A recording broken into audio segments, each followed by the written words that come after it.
आज पढ़ाऊंगी soil and crops. Soil and crop में हमें ये बताना है कि what is the relationship between soil and crop, यानी जिस मिट्टी में आप क्रॉप उगा रहे हो वो मिट्टी किस तरीके की है और किस तरीके की मिट्टी में कौन सी क्रॉप होती है, ये बात आज हमें पढ़नी है।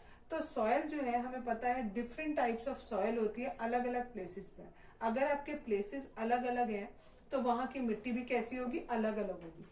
आप कैसे पता लगाओगे या किस बात पे डिपेंड करेगी कहाँ की मिट्टी कैसी होगी, वो इन 3 चीजों पर डिपेंड करती है कि वहां का पेरेंट रॉक कैसा है, ठीक है, वहां पर प्लांट कवर कैसा है और वहां का क्लाइमेट कैसा है। दैट मीन्स पहला पेरेंट रॉक कहाँ, यानी वो जो मिट्टी है वहां पर नीचे जो पेरेंट्स रॉक है वो किस तरीके का रॉक है। दूसरी चीज, वहां पर कितने प्लांट लगे हुए हैं, प्लांट कवर पे डिपेंड करेगा। और तीसरी चीज वहां के क्लाइमेट पे डिपेंड करेगा। क्लाइमेट का मतलब होता है हमारा कि हम ये भी देखेंगे कि वहां का टेम्परेचर कितना है, हम ये भी देखेंगे कि वहां का रेनफॉल कितना है, ठीक है, हम वहां ये भी देखेंगे कि वहां ह्यूमिडिटी कितनी है, ह्यूमिडिटी कितनी है, वहां पर सनशाइन कितना है,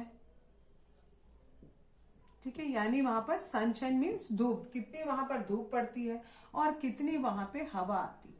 ये सारे फैक्टर्स को हम क्लाइमेट के नाम से जानते हैं, ठीक है।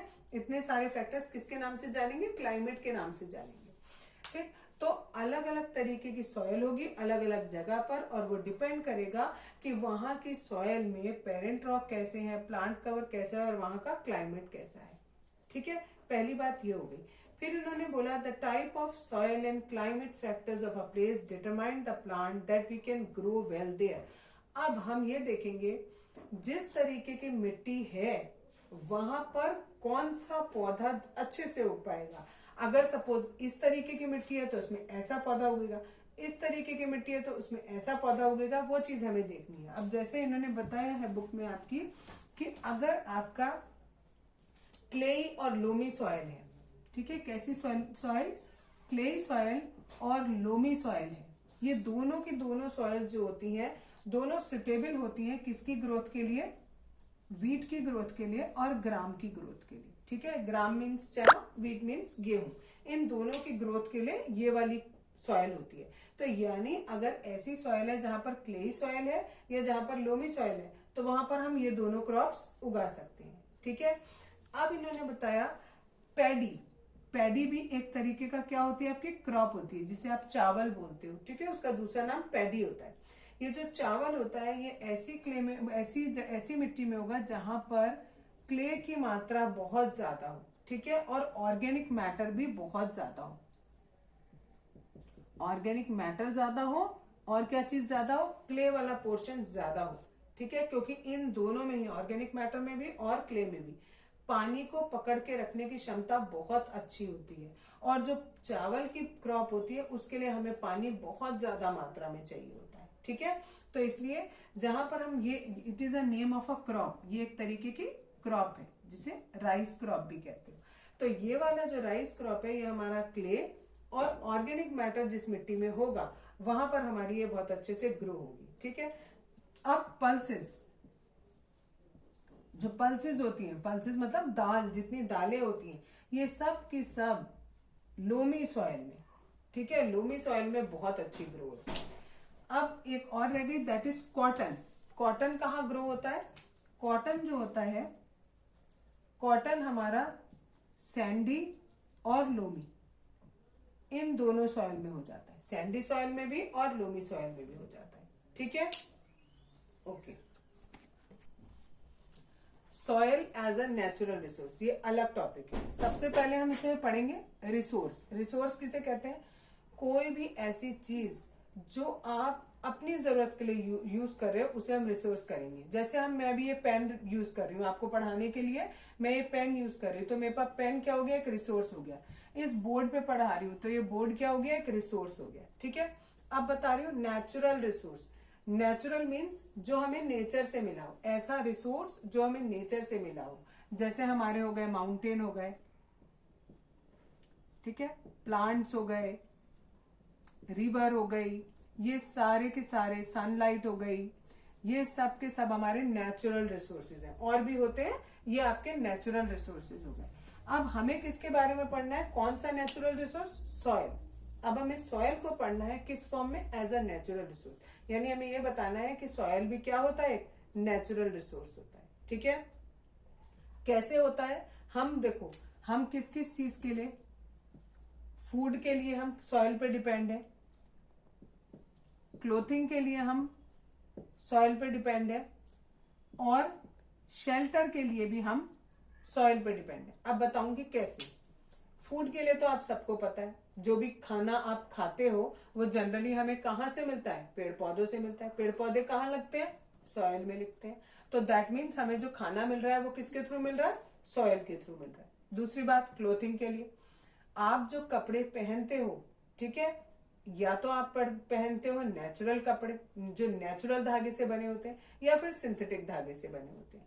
जितना आपका नेचुरल कपड़ा है, नेचुरल फाइबर है, वो हमें किससे मिलता है, पेड़ पौधों से। जैसे हम कॉटन, ठीक है, सिल्क, वूल, ठीक है, और एक जूट, इनमें से तुम कहोगे ये और ये, इन दोनों के तो पौधे होते हैं, ये तो हमें डायरेक्ट क्रॉप से मिल गए।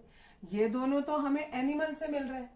फिर मैं क्यों कह रही हूं इनको, बिकॉज जो ये सिल्क और एनिमल है, मतलब वूल जो है, सिल्क और वूल जो है, ये दोनों हमें भले ही एनिमल से मिल रहे हैं, लेकिन वो एनिमल किस पर जी रहे हैं, पेड़ पौधों पर।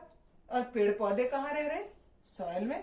तो दैट मीन्स अल्टीमेटली हमें जो कपड़े मिल रहे हैं वो किससे मिल रहे हैं, सॉइल से।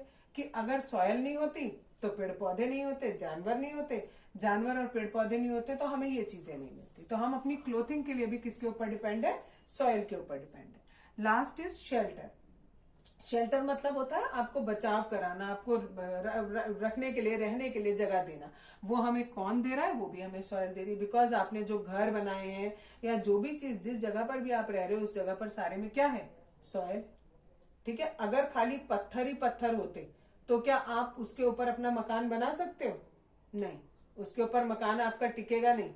ठीक है, क्योंकि पत्थर क्या होता है, पत्थर तो किसी भी समय, मतलब होता तो काफी समय बाद है, बट पत्थरों की वेदरिंग होती रहती है। जो मैंने वेदरिंग में पढ़ाया था कि जब पत्थर के ऊपर सनलाइट, वाटर, ह्यूमिडिटी, ये सब चीजें पड़ती हैं तो पत्थरों में क्रैक पड़ जाते हैं। ठीक है, और क्रैक पड़ने के बाद वो धीरे धीरे करके पाउडर के फॉर्म में चेंज होने लगते हैं। तो सॉइल के, पत्थर के ऊपर आप अपना घर नहीं बना सकते। किस पे बनाते हैं हम अपना घर, सॉइल पे बनाते हैं। ठीक है, क्लियर हो गया इतना, ओके। एक मिनट और, ठीक है। We depend on the soil for minerals. और हमें क्या मिल रहा है, मिनरल्स, जितने भी मिनरल्स हैं, ठीक है, वो सारे के सारे मिनरल हमें सॉइल से मिल रहे हैं। ठीक, जैसे मिनरल में हमारे मेटल्स भी आ जाते हैं, नॉन मेटल्स भी आ जाते हैं, जो आयरन है, कॉपर है, सिल्वर है, ठीक है, या आप कह लो मैग्नीशियम है, कैल्शियम है। ये सारी की सारी चीजें हमें किससे मिलती हैं, अल्टीमेटली सॉइल से मिलती हैं। ठीक है, मिनरल्स जो है वो बताया मैंने आपको, सॉइल से मिल रहे हैं। कैसे, अब आप कहोगे मिनरल्स तो कहाँ से मिलते हैं, हमें पत्थरों से मिलते हैं। पत्थर जब धीरे धीरे करके उनकी वैदरिंग होती है तो वो टूटते जाते हैं, घिसते जाते हैं, और वो क्या बन जाते हैं, सॉइल। तो यानी पत्थर में जितने भी मिनरल्स थे वो सारे के सारे किस में मिल गए, सॉइल में मिल गए। तो जब आपको ये मिनरल चाहिए होंगे तो अगर हम सॉइल में देखेंगे तो हमें सारे के सारे मिनरल हमें कहाँ मिल जाएंगे, सॉइल में मिल जाएंगे। और एक बात और है, we depend on the soil for water.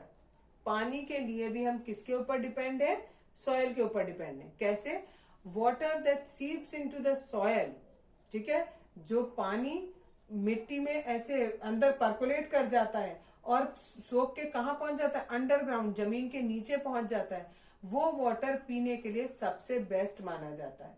इसीलिए जो कुएं का पानी होता है उसको बहुत अच्छा माना जाता है। ठीक है, तो हम अगर मिट्टी नहीं होगी तो वो पानी नीचे नहीं जा पाएगा, नीचे नहीं जाएगा तो वो अंडरग्राउंड में इकट्ठा ही नहीं होगा पानी।